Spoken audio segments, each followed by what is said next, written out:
সর্বশেষ সংবাদ সবার আগে জানতে আমাদের সঙ্গেই থাকুন। শুরুতেই জানিয়ে দেব প্রধান শিরোনাম। জানিয়ে দিব সর্বশেষ গুরুত্বপূর্ণ আপডেট সংবাদ। শুরুতেই শিরোনাম। বিএনপির প্রার্থীদের বহিষ্কার চলছে, 38 নেতার তালিকা প্রণয়ন। উপজেলা পরিষদ নির্বাচনের প্রথম ধাপের ভোটে অংশ নেয়া পদধারী নেতাদের বহিষ্কার করছে বিএনপি। গতকাল বুধবার পর্যন্ত মোট 38 নেতার তালিকা প্রণয়ন করে তাদের শোকজ দেয়া হয়েছে। তাদের 48 ঘন্টার মধ্যে জবাব দিতে বলা হয়েছে। তাই এই সময়ের মধ্যে যারা ভোট থেকে বিরত না হবেন তাদের বহিষ্কারের আলটিমেটাম প্রদান করা হয়েছে। এবারে জানাবো, যে কোনো উপায়ে ক্ষমতা আসতে মরিয়া বিএনপি, অভিযোগ করলেন আওয়ামী লীগের সাধারণ সম্পাদক এবং সড়ক পরিবহন ও সেতুমন্ত্রী ওবায়দুল কাদের। এদিকে অনির্দিষ্টকালের জন্য চুয়েট বন্ধ ঘোষণা, ক্ষোভে বাসে আগুন দিল শিক্ষার্থীরা। বাস চাপায় 2 শিক্ষার্থী নিহত। শিক্ষার্থীদের আন্দোলনের মুখে অনির্দিষ্টকালের জন্য চট্টগ্রাম প্রকৌশলী প্রযুক্তি বিশ্ববিদ্যালয় চুয়েট বন্ধ ঘোষণা করেছে কর্তৃপক্ষ। বাস চাপায় 2 শিক্ষার্থীর মৃত্যুর ঘটনায় বিক্ষোভের 4 দিনের মাথায় এই সিদ্ধান্ত নিয়েছে বিশ্ববিদ্যালয় প্রশাসন। জানাবো, বঙ্গোপসাগরে জাহাজডুবি, সাগরে ভাসছে 12 জন নাবিক। নোয়াখালীর হাতিয়ার পূর্ব পাশে বঙ্গোপসাগরে এমবি মৌমনি নামে একটি কার্গো জাহাজডুবির ঘটনা ঘটেছে। বৃহস্পতিবার 25 এপ্রিল দুপুর 2টার দিকে হাতিয়ার ইসলাম চরের কাছে এ দুর্ঘটনা ঘটে। রিপোর্ট লেখা পর্যন্ত জাহাজে 12 জন নাবিক সবাই নদীতে ভাসছে বলে জানা গেছে। দুর্ঘটনার পরপরই নাবিকেরা জরুরি সেবা নাম্বার 999-এ কল দিয়ে সহযোগিতা চায়। এবারে জানাবো, ভারতের লোকসভা নির্বাচন 2024, রাহুল মোদির বিরুদ্ধে অভিযোগ, নোটিশ পাঠালো নির্বাচন কমিশন। ভারতের প্রধানমন্ত্রী নরেন্দ্র মোদী এবং কংগ্রেসের নেতা রাহুল গান্ধী উভয়ের বিরুদ্ধে নির্বাচনী বক্তৃতায় মডেল কোড লঙ্ঘনের অভিযোগ আনা হয়েছে। অভিযোগের কয়েকদিন পর বৃহস্পতিবার ভারতীয় জনতা পার্টি, বিজেপি এবং কংগ্রেসকে নোটিশ পাঠিয়েছে দেশটির নির্বাচন কমিশন। খবর এনডিটিভির। এবং সর্বশেষ জানিয়ে দিব, ছেলেদের কারণে বিপাকে মালয়েশিয়ার সাবেক প্রধানমন্ত্রী মাহাথির মোহাম্মদ। ছেলেদের কারণে বিপাকে পড়েছেন মালয়েশিয়ার সাবেক প্রধানমন্ত্রী মাহাথির মোহাম্মদ। মালয়েশিয়ার দুর্নীতি দমন কমিশন MACC প্রধান বৃহস্পতিবার বলেছেন, মাহাথির তার ছেলেরা জড়িয়ে এমন একটি দুর্নীতির মামলার তদন্তের মুখোমুখি হবেন। খবর রয়টার্সের। বর্তমান প্রধানমন্ত্রী আনোয়ার ইব্রাহিমের দীর্ঘদিনের প্রতিদ্বন্দ্বী মাহাথিরের ঘনিষ্ঠ ব্যক্তিরা সহ বিশিষ্ট রাজনীতি ব্যক্তিবর্গ জড়িত এই মামলায়। সম্পত্তি দুর্নীতির বিরুদ্ধে ব্যাপক অভিযান চালাচ্ছে আনোয়ার ইব্রাহিমের সরকার। এর মধ্যে এই তদন্তের কথা জানালো MACC। তবে রাজনৈতিক প্রতিদ্বন্দ্বীদের টার্গেট করার বিষয়টি অস্বীকার করেছে তিনি বলেছেন, তদন্তগুলো উচ্চ পর্যায়ের দুর্নীতি মোকাবেলায় সরকারের প্রচেষ্টারই অংশ। তবে সাবেক প্রধানমন্ত্রী এবার ফেঁসে যাচ্ছেন বলে এমনটা ধারণা করা হচ্ছে। প্রিয় দর্শক, এতক্ষণ শুনছিলেন সংবাদ শিরোনাম, এবারে বিস্তারিত।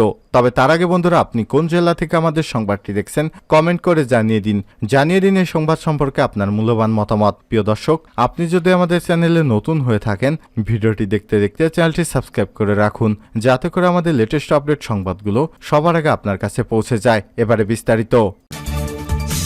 বিএনপির প্রার্থীদের বহিষ্কার চলছে। উপজেলা পরিষদ নির্বাচনে প্রথম ধাপের ভোটে অংশ নেয়া পদধারী নেতাদের বহিষ্কার করেছে বিএনপি।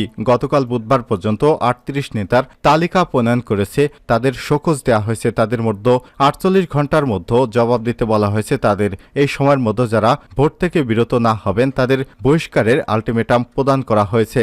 শোকজে সদুত্তর না পেয়ে গতকাল বুধবার পর্যন্ত 10 থেকে 12 জনকে প্রাথমিক সদস্য পদসহ সব ধরনের পদ থেকে আজীবনের জন্য বহিষ্কার করা হয়েছে। বহিষ্কৃতরা হলেন নীলফামারী জেলাধীন জলঢাকা উপজেলা বিএনপির সভাপতি ফাহমিদ ফয়সাল চৌধুরী, দিনাজপুর জেলাধীন বিরল উপজেলা বিএনপির সহসভাপতি সাদেক আলী, চট্টগ্রাম উত্তর জেলাধীন 12 নম্বর চিকনদন্ডি ইউনিয়নের বিএনপির যুগ্ম আহ্বায়ক রাশেদ আলী মাহমুদ, সদস্য জহুরুল আলম এবং কক্সবাজার জেলাধীন ঈদগাঁও জেলায় বিএনপির সদস্য এবং ঈদগাঁও উপজেলা মৎস্যজীবী দলের সাধারণ সম্পাদক মোহাম্মদ হান্নান মিয়া, মুন্সিগঞ্জ জেলার টঙ্গিবাড়ি উপজেলা আড়িয়াল ইউনিয়ন বিএনপির সাধারণ সম্পাদক মঞ্জু শেখ ফারুক, পটুয়াখালী জেলার সদর থানা বিএনপির সাধারণ সম্পাদক মনির রহমান এবং কক্সবাজার জেলার ঈদগাঁও উপজেলা বিএনপির সাধারণ সম্পাদক আলমগীর। তাদেরকে বিএনপির সদস্যপদ সহ সব পদ থেকে আজীবনের জন্য বহিষ্কার করা হয়েছে।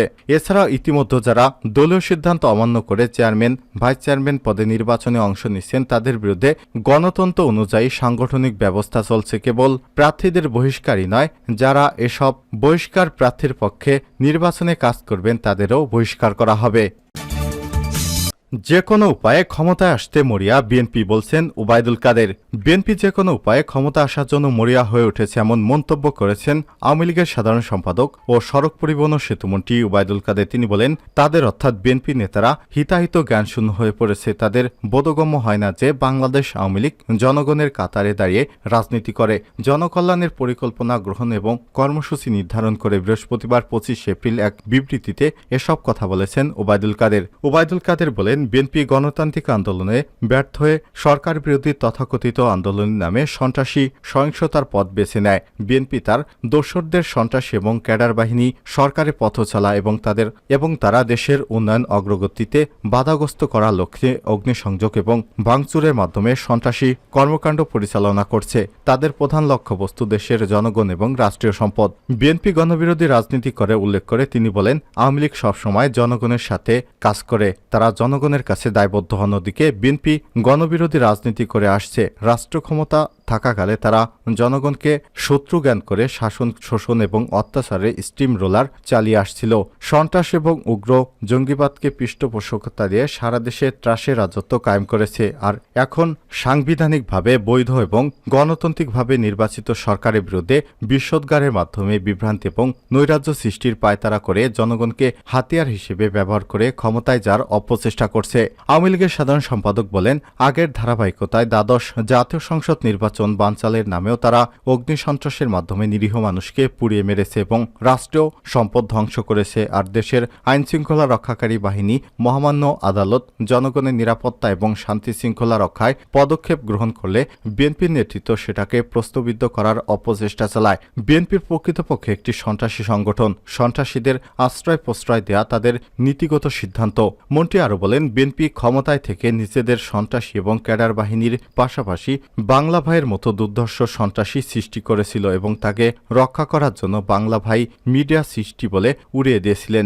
জননেত্রী শেখ হাসিনার নেতৃত্বে পরিচালিত সরকার জনগণের শান্তি এবং নিরাপত্তা নিশ্চিত করার লক্ষ্যে সন্ত্রাসী গোষ্ঠীর বিরুদ্ধে যথাযথ আইনি পদক্ষেপ নিতে বদ্ধপরিকর।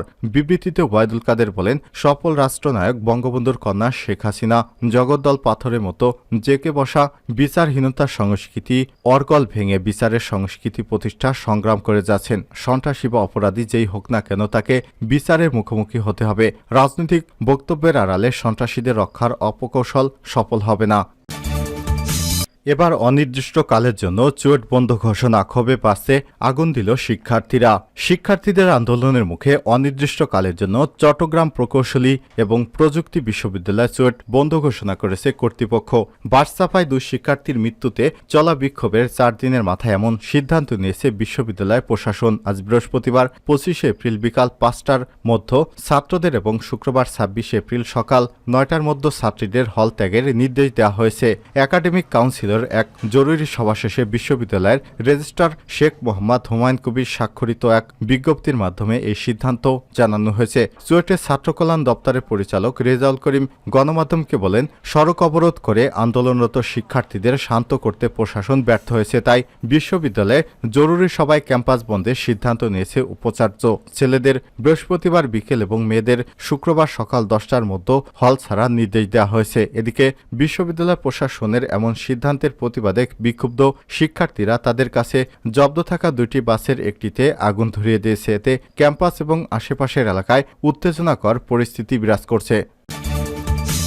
বঙ্গোপসাগরে জাহাজডুবি, সাগরে ভাসছে 12 জন নাবিক। নোয়াখালী হাতিয়ার পূর্ব পাশে বঙ্গোপসাগরে এমভি মৌমনি নামে একটি কার্গো জাহাজডুবির ঘটনা ঘটেছে। বৃহস্পতিবার 25 এপ্রিল দুপুর 12টার দিকে হাতিয়ার ইসলামচরের কাছে দুর্ঘটনা ঘটে। রিপোর্ট লেখা পর্যন্ত জাহাজের 12 নাবিক সবাই নদীতে ভাসছে বলে জানা গেছে। দুর্ঘটনার পরপরই নাবিকেরা জরুরি সেবা 999-এ কল দিয়ে সহযোগিতা চায়। পরে 999 থেকে হাতিয়া নৌপুলিশ এবং কোস্টগার্ডকে সহযোগিতার জন্য বলা হয়। এদিকে দুপুর 2টার দিকে হাতিয়া কোস্টগার্ড এবং নলচিরা নৌপুলিশের 2টি টিম উদ্ধার কাজের জন্য হাতিয়ার নলচিরা ঘাট থেকে রওনা হয়েছে।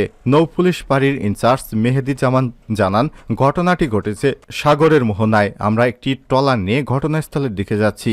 নদী খুবই উত্তাল রয়েছে। ঘটনাস্থলে পৌঁছাতে আমাদের সময় লাগবে। তবে শেষ খবর পাওয়া পর্যন্ত নাবিকেরা সবাই ডুবে যাওয়া জাহাজের উপরের অংশে ধরে সাগরে ভাসছে।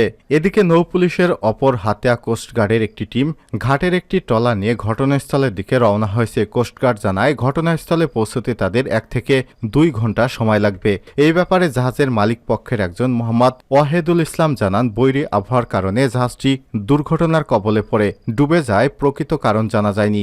জাহাজে থাকা লোকজনের সঙ্গে প্রথমে কথা বলা গেলেও মোবাইলে নেটওয়ার্ক না থাকায় এখন যোগাযোগ করা যাচ্ছে না। তিনি আরও জানান, জাহাজটি চট্টগ্রাম থেকে মালামাল নিয়ে ঢাকায় যাচ্ছিল। জাহাজে 12 জন নাবিক রয়েছে।